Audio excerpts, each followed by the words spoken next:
जाने से पहले मैं आपको एक इंटरेस्टिंग सा स्टैट बताना चाहता हूँ। हमारी कहानियां देखने वाले 80% लोग ऐसे हैं जो हमारी वीडियोस एंजॉय तो करते हैं, लेकिन उन्होंने हमारा चैनल अभी तक सब्सक्राइब नहीं किया है। अगर आप उन 80% लोगों में से हैं तो बस आपको एक छोटा सा काम करना है। इस वीडियो के नीचे आपको एक सब्सक्राइब बटन दिख रहा होगा, बस उस सब्सक्राइब बटन को दबाना है। बस इतना सा काम करना है आपको, और लगे हाथों बेल आइकन भी प्रेस कर देना ताकि हमारी लेटेस्ट वीडियो आते ही आपको सबसे पहले पता चले। मामला हॉरर स्टोरी। ये कहानी करीब 40 साल पुरानी है। 1980s में 23 साल की कमला की जिंदगी में सब कुछ ठीक चल रहा था, पर एक दिन उसके पिता अचानक कहीं गायब हो गए। उसने अपने पिता को बहुत ढूंढा, लेकिन वो कहीं नहीं मिले। कमला की मां की मौत पहले ही हो चुकी थी और वो अपने पिता के लापता होने के बाद बहुत ज्यादा अकेली पड़ गई थी।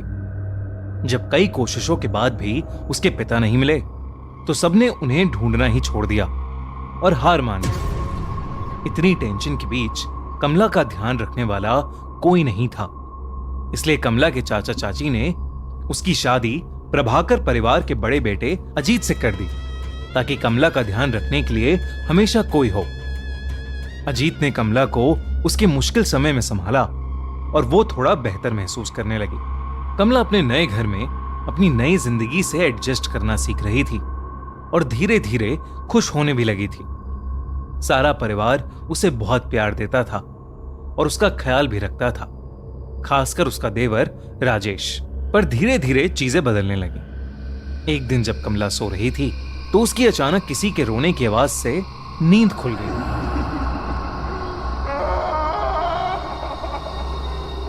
उसने अपने बगल में देखा तो अजीत अभी भी सो रहा था और कमरे में उन दोनों के अलावा और कोई नहीं था। उसे वो आवाज फिर से आई, लेकिन अभी भी उसे कोई नहीं दिख रहा था। उसने इसे अपना वहम समझा और चुपचाप वापस सो गई। लेकिन उस दिन के बाद से उसे लगभग हर वक्त वो रोने की आवाजें सुनाई देने लगी थीं। उसे ऐसा लगने लगा था कि ये आवाजें शायद उसके पिता की हैं, जो दर्द में चीख रहे हैं और उससे मदद मांग रहे हैं।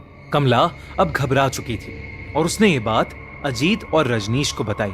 दोनों ने ये उसका वहम समझा और उसे कहा कि शायद ये इसलिए हो रहा है क्योंकि वो अपने पिता को बहुत मिस कर रही है। धीरे धीरे कमला की तबीयत भी खराब रहने लगी। उसे हर वक्त गुस्सा आने लगा था।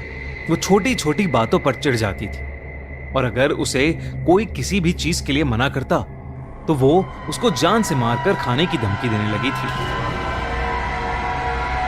सबको लगा कि अपने पिता के खोने का दुख उसके दिमाग पर हावी हो रहा था, लेकिन इस सब के बीच कमला को वो आवाजें अभी भी आ रही थीं। एक दिन वो आवाज कमला को हवेली के एक पुराने कमरे से आ रही थी। वो जब उस कमरे में गई तो उसे वहां एक काली मूर्ति मिली। उस मूर्ति को देखते ही उसे एक अजीब सी बेचैनी महसूस हुई, लेकिन जैसे ही उसने मूर्ति को छुआ उसे बेहद अजीब सा लगने लगा।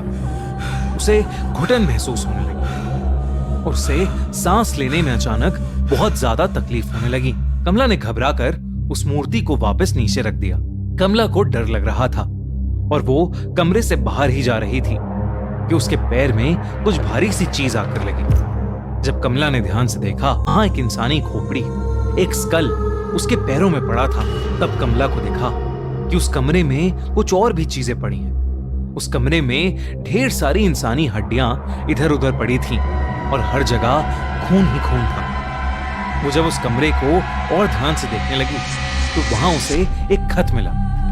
उसने खत उठाया और उसे पढ़ने लगी। खत में लिखा था कि वो मूर्ति श्रापित है और इसने उनके पुरखों को भी परेशान किया है।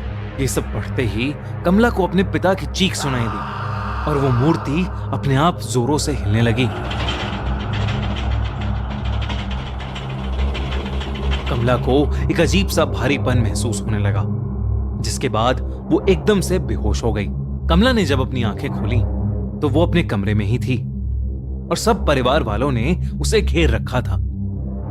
कमला उन्हें सब कुछ बताने लगी, लेकिन सबने उसको बताया कि उन्हें वो घर के ड्राइंग रूम में बेहोश पड़ी मिली थी और शायद ये उसका कोई बुरा सपना था।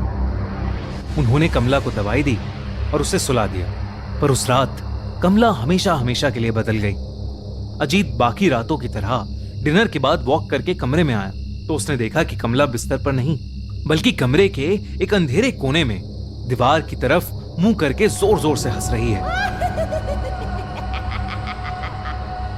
उसने कमला का नाम चिल्लाया। कमला उसकी तरफ मुड़कर रोते हुए, मदद मांगते हुए उससे कहने लगी, मैं निर्दोष हूं, मुझे बचा लो। कमला को इस हालत में देखकर अजीत टूट गया और वो उसे गले लगाकर शांत करने लगा। किसी तरह उसने कमला को शांत करके बिस्तर पर लेटा दिया और वो रात जैसे तैसे बीत गई। पर अगले दिन कमला की तबीयत और ज्यादा बिगड़ने लगी।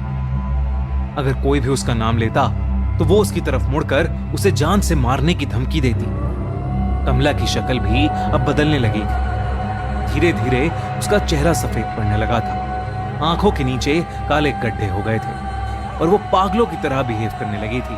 सारा प्रभाकर परिवार कमला को इस हालत में देखकर बहुत परेशान था, क्योंकि कमला ने रात को पागलों की तरह हंसना शुरू कर दिया था। कमला पूरा दिन बस रोती और हंसती रहती। प्रभाकर परिवार को लगा कि कमला पागल हो चुकी है, लेकिन उससे पहले वो कुछ कर पाते, उनके साथ एक बहुत बड़ा हादसा हुआ।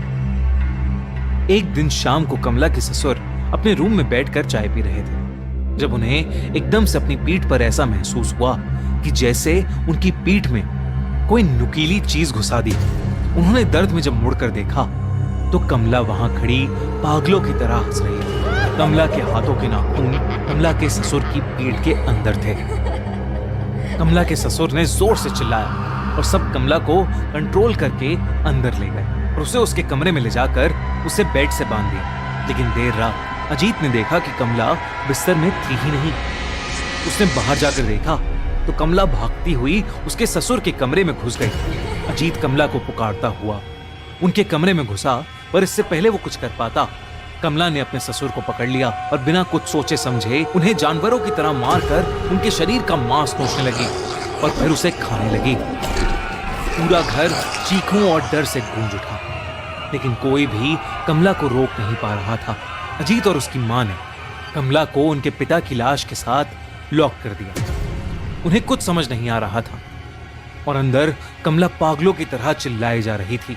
वो जोर जोर से चीख कर कह रही थी कि मैं सबको खा जाऊंगी। अजीत की मां को समझ आ गया था कि कमला पर किसी का काला साया पड़ गया है, या वो खुद एक चुड़ैल बन चुकी है जिसे रोक पाना अब शायद असंभव हो गया है। उस रात उनकी मां अपने दोनों बेटों को लेकर उस हवेली से निकल गई और अपने एक रिश्तेदार के घर चली गई। जब वो अपने रिश्तेदार के घर पहुंचे तो अजीत की मां ने उसे बताया कि कमला के साथ जो हो रहा है वो कोई इत्तेफाक नहीं, बल्कि काला जादू है जो उनके घर के एक पूर्वज करते करते मर गए। उन्होंने अजीत को बताया कि उनके घर में एक शैतानी मूर्ति है जो शापित है और उसी शैतान का साया शायद कमला पर आ गया है और अब वो किसी को नहीं छोड़ेगी। कुछ समय बाद उस हवेली से 4 डेड बॉडीज मिली। अजीत के दोनों पेरेंट्स और कमला, सबकी डेड बॉडीज को वहां से ले जाया गया। राजेश उस दिन के बाद कहीं गायब हो गया। लोग कहते हैं कि आज भी उस हवेली में कमला की आत्मा भटकती है और वो किसी को नहीं बख्शती, और अगर कोई भी उस हवेली में गया तो वो उसकी जान ले लेगी, और इसीलिए आज तक वो हवेली वीरान पड़ी है।